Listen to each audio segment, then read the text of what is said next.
Ladies and gentlemen, let's have another woman in the house. This is one of my favorite poets. In fact, we did a podcast. It's on Bombil Radio and SoundCloud in case you guys are interested. BombilTimes.com has a few poets that, we kind of like locked up in a room and gave them no food for 24 hours and we said, say your poem, say your poem. And yes, you can listen to that at some point. But yeah, one of the poets from there, it was somebody I discovered on this mic about a month back. And her name is Anu. And Anu, I'd like you to be on the mic tonight as well. Please give her a big hand. Thank you. Thank you. Hi guys, can you hear me? Of course you can. I can hear myself. Okay. This is my second time on Big Mic, and this particular poem was written in November.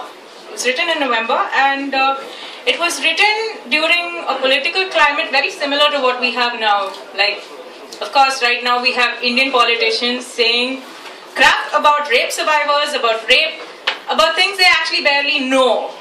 And you had a similar situation happening in America with the Republicans. You had them saying things like, in a legitimate rape, you don't get pregnant because a woman's body has the, system to shut it down, whatever. And you had a lot of shit being said like that.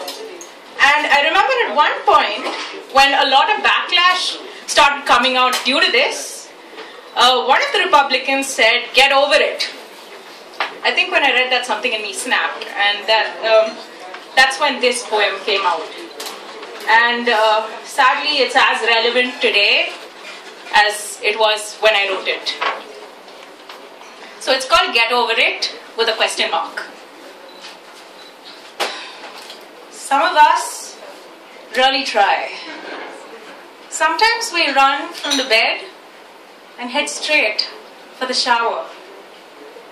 Watch the water wash away something that looks like milk but feels like glue.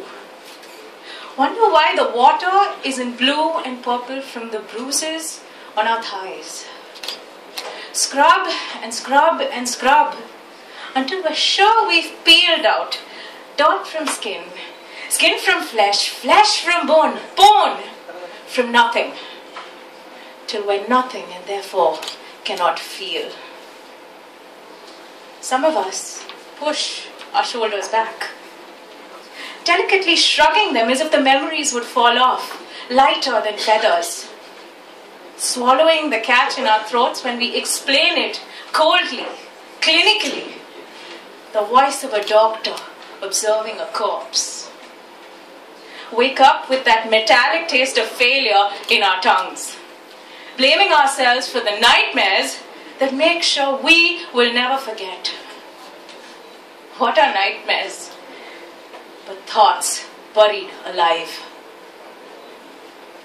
Some of us do the blaming ourselves before anyone else could possibly grab the chance. We learn to abuse our bodies for freezing. Learn to abuse our tongues for staying stuck to the roof of our mouths.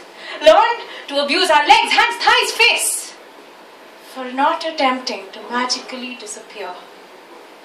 Learn to abuse our heads for not believing that our bodies aren't ours. Learn to abuse ourselves for not learning enough. And some of us, we cover the memories in black satin and put them away. We compartmentalize, lock them in the center of our chest and flush the key down a lavishly decorated toilet. Its absence is a jack in the box, lying in the corner of a dust-coated attic, trapped. Its rusted springs groaning for release. Its hinges slowly flaking, eroding, chipping, breaking, free. Till that box can no longer bear to rain all the warm blood and the vomit and the violation in. And the puppet bursts free from its springs, flying straight at you.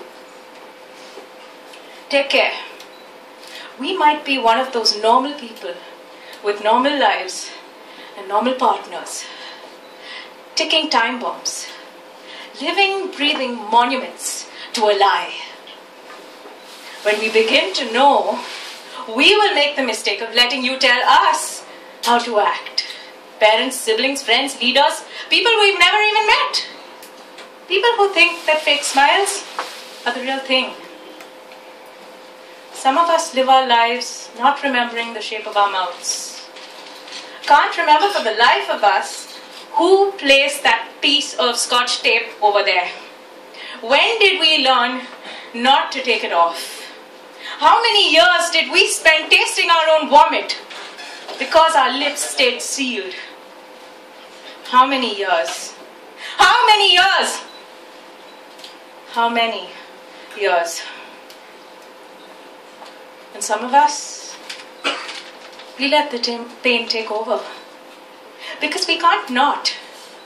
Because we wonder every night if in the beds of our lovers, we'll cry out the names of our abusers.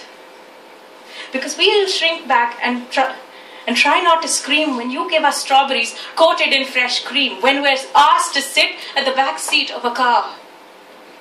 Because there will always be at least one teddy bear, its stuffing ripped out from the depths of its belly, at the bottom of our trash cans that stayed silent witness to our pleas.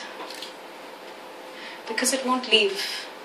No matter how often we close our eyes and belt out songs we don't even like, just to shut the noise out.